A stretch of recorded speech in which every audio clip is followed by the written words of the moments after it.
Carol, thank you so much for joining us. Thanks for having me. No, it's an absolute pleasure. So Carol, extremely courageous, inspirational woman. So blown away by your story. From what I kind of have read and spoke to you this evening, it all kind of started in 2010. Yeah, which I was just made aware of in May this year, really, I suppose. I was called up, sorry, I was called up in May this year. Yeah. 2 days before my son's communion, and I suppose I got this fright, you know. I thought it was a random call up, and I was saying, right, So it was only May of this year. Yeah, it's like it's 8 years on, say, from the original and it's testing. still been, you know, and I thought I was being diagnosed again, you know. It was the way that it was done. Thought I was going for biopsy, rang them that day. They said I wasn't going for biopsy. I had to come up about previous smears. I had to test a few weeks before that. So, of course, once bitten, twice shy, you know, that saying, I just automatically presumed. So my sister came down from Dublin to come with an appointment with me. My other sister cancelled a meal with her husband, and we all went up and we think we were getting this bad news, and thank God it wasn't, touch wood. But he just told me that I was one of the women that was involved in the smear scandal that had broke a few weeks previous. Which I honestly 110% know that the only reason why I was called up in May and told was because of the courageous Vicky feeling coming public, you know. I feel the timeline, like I was only up there, say, a week before she had come public, and nothing was so told to me, you know. So I reckon if she didn't, would have I even been called back up. When someone is so courageous and has that like determination to speak out, it's now like you can learn so much from like your own story, and hopefully some of the pieces of the jigsaw will come together, because I know with yourself, a big thing that you're hoping for is accountability. It is, yeah. That's something that you want to know, like from 2010, 2011, there's something amiss along the way. So like that's something that you'd like answered. A big thing, accountability for me, and it's just in anything, you know. If you're taking a flight and the ground crew knew that the wings weren't right, you know, and they said, just take a chance, something mightn't happen, and the wings come off the plane, like the ground crew are accountable for that. You know, if you're on a double-decker bus and CIE knows that the brakes aren't working, they're going to be accountable for it. So I can't understand why isn't anyone accountable now, do you know what I mean? There is a lot of thing about outsourcing and stuff, do you know. The American labs did mess up. In actual fact, they lost my second slide in 2012. And it was noted in this country in 2012, but I only found this out a few weeks ago when I went on radio and called cervical checkout, you know. So I feel I'm only getting information because I'm gone so public. So I would urge other people, you know, speak your mind, speak your story, you know. You're not going to find out. But like that, the American labs have messed up, but my big issue is to keep it in country for the simple fact of monitoring. But I feel it's the cheap packages that they're actually giving us for our smears, you know, like we're the women of the country, you know, we're the future of the country, really, no offence or anything, but you know, like behind every man there's even a better woman, you know, they say that. But the thing is, like as I said, if you go into deals and I've said it before, you go into deals, you buy a charger for 150, you go across the road and go to Carphone Warehouse, you get one for 20, you know, you get what you pay for, you know. And I think that's what if any of the officials are listening, they need to know, you know, we deserve better packages, you know. Currently, Carol, what's the legal age in Ireland for a young woman to avail of smear test? It's 25. It was brought to 25 when Jade Goody died that time from cervical cancer. And in my own opinion, I do think it should be brought down to even a younger age. I think now there is the HPV, I know, vaccination, which is a prevention and whatever, but I'd still believe that it should be brought down to a younger age, you know. I got mine when I was 25. I got a letter that you automatically are registered to go for one. I went for one. I repeated it in 6 months. I was told to come back in another 6 months. It was low grade. I did that. But by the time I went for my third one, I had stage 3 cancer. You know, I was getting these tests to prevent. So even sticking to your date and sticking to your smears, there's still things happening, you know. I'd say, like, even for, like, two guys being here tonight, like, I personally think 25 is too old. Like, what's your thoughts on that? Like, do you think they should bring it into schools?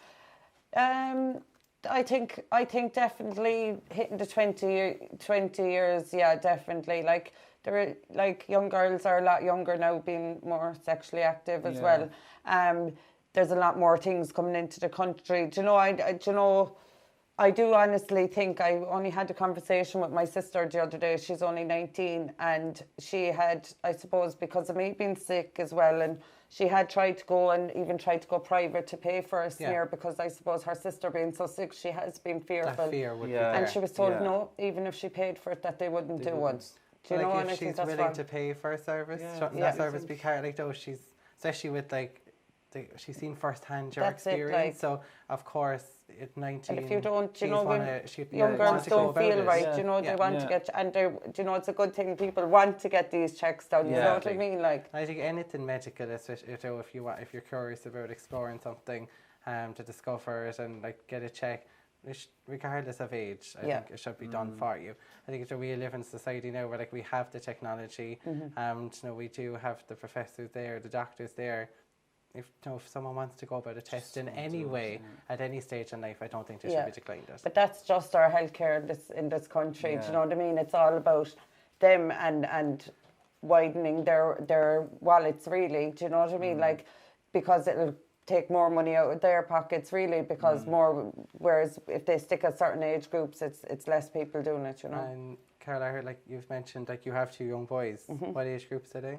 My youngest is 9 since the 6th of October, and my eldest now is 12, going on 20 next week. And say if like they're unwell in any way, even if it's something minor like a cold or a flu, or if they're just not well, or if they have a temperature or a fever, does that kind of like I second guess, stress you in ways that like it wouldn't stress like a normal, like say a daily mother, because of the events you've gone through with the healthcare system? Definitely, I second guess everything. Or like my youngest boy now, he kind of has this rash thing now. They put it down to, it could be just a simple thing. He could be celiac, you know, they're doing bloods, but like he had a rash thing, and then I'm saying that his bones are sore, and I was there to the doctor. Do you think it's leukemia? Do you know? I automatically.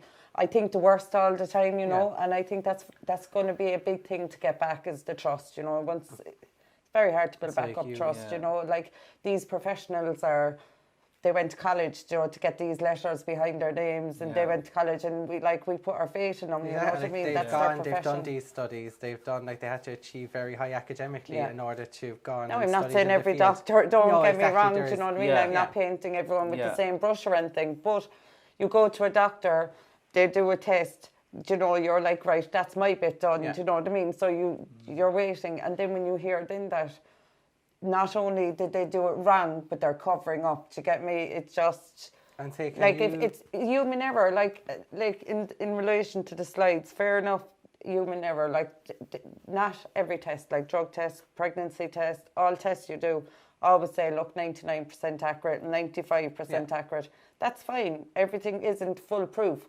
But the fact of the cover-up, I think, it was the worst part of it all. With that cover-up, the people who did the testing on you in 2010 and 2011, have you been in any way been able to do an open pen letter to them to ask them for a sit-down? Or is there obstructions in the way preventing that? See, mine is very complex because of the fact that I had a case, it is out in the open, I had a case, it was settled in 17, and with that, I was always made aware that at the time, after my second smear, say, after 6 months, I had a second one, and when you have a second abnormality, you're automatically referred to the gynecologist. Like that, I left that in the doctor's hands. Yeah.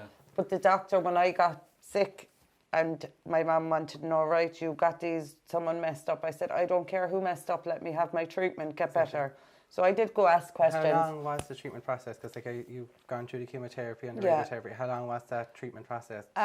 So I would have started it in, say, August, and I finished the chemo. I had 5 sessions of the chemo. It was every Monday I had the chemo. I'd leave chemo then, and I'd go downstairs, and I had radiotherapy. So I had 5 chemotherapy. I had 28 radiotherapy, and I had 3 internal radiations called brachytherapy. And the chemo was hard, you know, it was very hard. I remembered my kids were staying with my aunt out in Clyne, and I went out to stay with them because I said once it kicked in, I didn't know how long I'd have to stay away from them, you know, being sick and stuff. But I got such a shock and a fright because I was so sick after the first session. But if I was to, you know, help anyone that's going through right now, I reckon the chemo does pass after a few days, but the radiation is a very hard thing to go through, I think. 3 weeks into it, I found it very tough, you know. My friends were like coming to brush the floor or help with the kids, and I was like, no, I don't need your help. And you feel like you're defeated then if you admit Especially you need being a help. mother, Whereas after 3 weeks, and I was like, right, come brush the floor now, come do this. You know, I just felt, right, I need to kind of stop putting up a fight now as much and accept the help, you know. But it is tough going, you know what I mean, going through the treatment. Currently, what's your feeling with our current Taoiseach? Well, he wouldn't be the top of my fella for my Christmas card list anyway. I just feel very let down because fair enough, this all came out in May, whatever, like, we're now hitting Christmas and what has been done, you know what I mean? There's like, they're all talk on the, like, for example, the other day, Leo, there was an article, like, another thing, like, us women that are affected and the families, like the husbands of wives and stuff, we find out all our information through social media, like, you've had no direct contact? No direct contact. Like even when the Dr. Scally report came out, I was just flying home that day from a holiday with my kids. There was about 30 of us went. Yeah. I just took time out, but I was just getting off the plane and Simon Harris was publicly talking about the Scally report that I haven't even been emailed a copy of. And was any of the 221? No, there was a lot of us didn't. Then we were told that it couldn't be individually sent to us, which is fair enough. But like, I feel a lot more could have been done to, like, they can't ring us up individually, but there could have been something in process, you know, that a meeting in Cork, a meeting in Dublin, you know, and we've all been briefed in it all, you know, and that's with everything now, because there's a lot of stuff that are coming out that we're not being told, you know. So like with Leo now, for example, he put up the other day now, some judge, I can't think now in my head there now, he recommended that more judges were brought in for the legal cases to do with it, and then Leo went and said, no, we don't need more judges, there's tribunal down the road and all this, like, but if you think back a couple of months ago, Leo went public saying that, oh, no woman will have to go to court and they won't have to go down. So he's saying one thing and then doing another, and this is why I still don't have any trust or faith. And like, has there like a forum, or I know there's like Facebook pages like that you can do? Would you be in regular contact with the other women that have a story like yourself? Yeah, I'm in a support group, and it's great because, for example, like I've been quite upset coming out with my GP and stuff since it was known I was one of the women, and maybe it's me picking them up wrong or whatever, but. For example, I brought it to the group and I said, look, I felt very deflated coming out with my doctor and whatever, and there was one or two women who had the exact same response with their GP, and I think not wishing them bad, but it made me feel good that I wasn't the only one that was getting this response. I think it's great to have like the GPs that are out there. They can be a support network, but it's an even better support network when you're speaking to someone who has been through it firsthand and experienced it and has a story like yourselves and who's been through treatment and that has a family and has had to manage the kids as well along that. And it's like, I feel like that's a great support network that you have, so that's very good in itself. Carol, I did see something on Facebook. I think a lot of people have seen it now on Facebook. You've got an excellent reaction to it. Tell me about what's happening on Saturday. Well, Saturday it's a March for Justice. I've been wanting to do something big for a while. I've been campaigning in Middleton a lot. There's great response now coming up. So it's starting 1 p.m. the top of Merchants Quay, top of Patrick Street at Merchants Quay. I'm walking with all in one white suit. Because I'm covering myself up, because I'm trying to mimic what they're trying to do to us by covering us up. We're walking to the City Hall. There's a lady going doing poetry, hopefully singer. There's just a few people talking. I'll be opening myself up and saying to Leo and Simon and all of them, you know, I'm a real person, you can't cover me up, you know, and I'm hoping I don't look crazy, and that's the image I'm trying to portray. I think the great thing about, like, say with social media and like with you doing the protest as well, it shows that you've a voice. Yeah. And it shows like you're gonna get your voice out there, and it will like, especially with you doing the protest the weekend and the support that you've already got on Facebook, that voice is gonna be reached. It's gonna be acknowledged.